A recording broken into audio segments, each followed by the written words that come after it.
7 फेरे। हाँ, ये वही सपना था जो मीरा ने हमेशा से देखा था। पर आज जब वो पूरा होने को आया, तो मीरा खुश क्यों नहीं थी? ये बात मीरा की समझ में भी नहीं आ रही थी।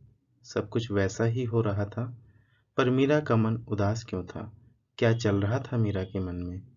मीरा ने अपने माँ-पापा का चेहरा देखा जो खुशी से शादी की तैयारियों में लगे थे।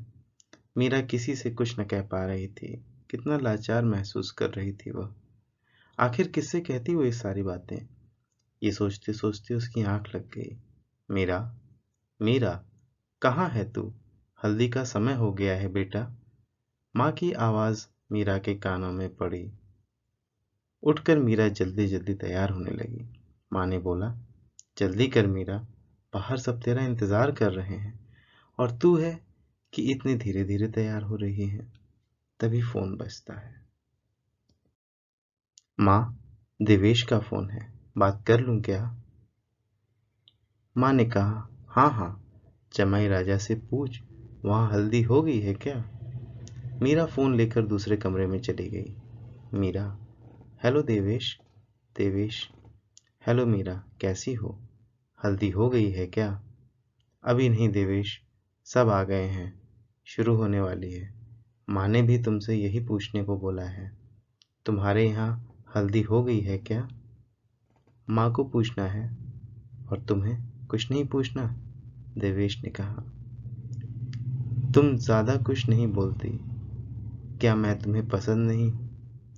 जानता हूँ, बहुत देर से पूछ रहा हूँ, लेकिन तुम अभी भी बता सकते हो। बोलती तो हूँ, बहुत बोलती हूँ मैं, मीरा ने कहा। तुमने बताया नहीं, हल्दी हो गई है क्या? देवेश ने बोला, अभी नहीं। तभी मीरा की माँ ने कहा, चल बेटा, अब देर हो रही है। देवेश ने बोला, मुझे भी दीदी बुला रही है, चलो हल्दी के बाद बात करते हैं। Okay, bye. मीरा ने फोन रख दिया। फिर आईने में देखा, अपने बाल संवारे और बाहर आ गई। देखते ही ताई जी ने बोला, पीली साड़ी में एकदम राजकुमारी लग रही है मेरी मीरा। आजा, बैठ जा इस सोफे पर। मीरा बैठ ही रही थी कि महिमा ने उसे पीछे से पकड़कर पूछा, दीदी, डेकोरेशन कैसी लगी? पूरी मैंने और कृष्णा भैया ने की है। बहुत अच्छी है, मीरा ने कहा। हल्दी का कार्यक्रम शुरू हुआ।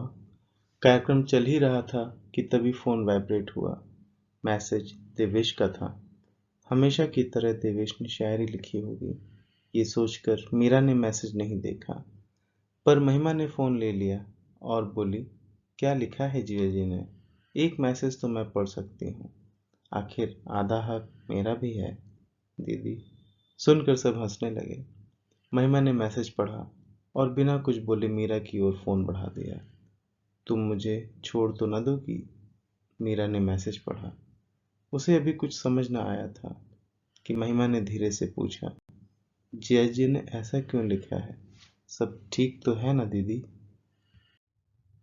मीरा की आंखों में आंसू थे। सांसें मानो थम सी गईं।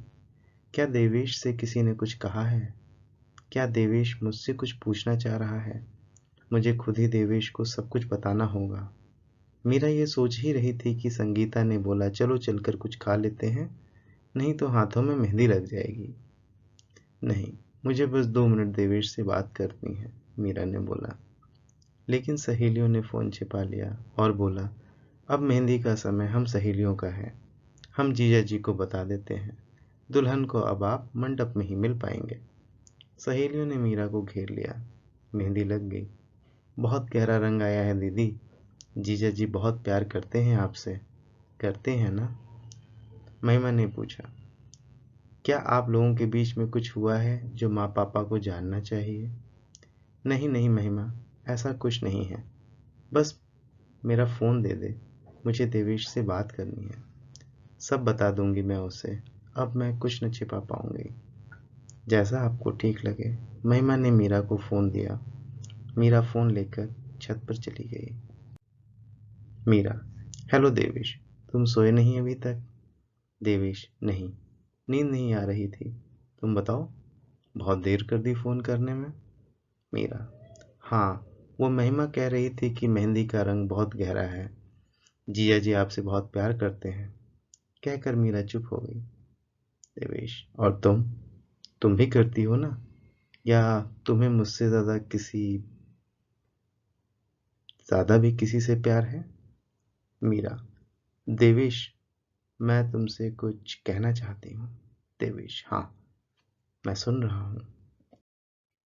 मीरा, हाँ देवेश, मैं तुमसे ज़्यादा किसी से प्यार करती हूँ और वह है मेरा बैडमिंटन। मैं बहुत अच्छी प्लेयर हूँ देवेश, लेकिन कई जगह इस वजह से मेरी शादी फिक्स नहीं हो रही थी।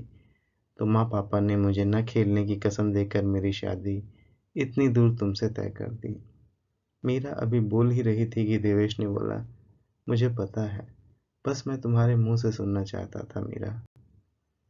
मैं नहीं चाहता कि तुम मेरी वजह से या हमारी शादी की वजह से इतना बड़ा कदम उठाओ। अपने सपने को उड़ान दो मीरा। माँ पापा से मैं बात करूंगा। इतनी बड़ी बात देवेश ने इतने आसान शब्दों में कह दी। मीरा की आंखों से आंसू रुक ही नहीं रहे थे।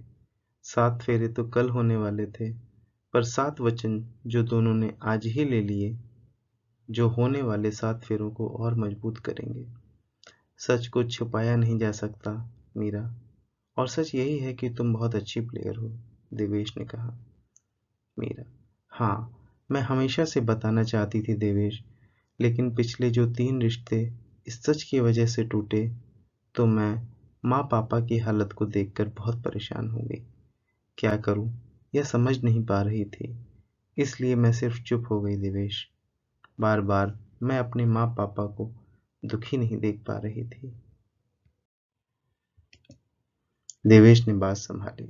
जो हुआ अच्छा हुआ ना मीरा, इस वजह से मुझे तुम मिल गई और तुमको मैं। दोनों मुस्कुराने लगे। दोनों का मन अब हल्का था। दोनों अब खुश थे और खुशी खुशी बस 7 फेरों के होने का इंतजार करने लगे। अब आगे की दुनिया कुछ अलग ही होने वाली थी।